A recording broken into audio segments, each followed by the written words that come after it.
Hello mga kananay. So, gaano ba kahirap kung wala kang sariling pera, wala kang trabaho, wala kang income? For me, mahirap talaga kasi nakakahiya kasi manghingi ng pera. Lalo na kung kailangan ng family mo, mga kapatid mo.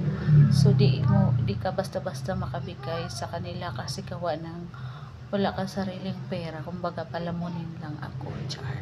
Pero yun ang totoo, no. Kaya kasi ako manghingi, bukod dun sa kung minsan yung ano naman, yung mga may gusto kang bilhin, sa alang-alang mo yun kasi hindi kasi pwede yun yung unahin mo kasi gawa ng marami kasing pwedeng paggastusan yun sa pera na yun kasi binigay yun para dun sa budget, tapos hindi yun magkasya. So di ba ang hirap, no.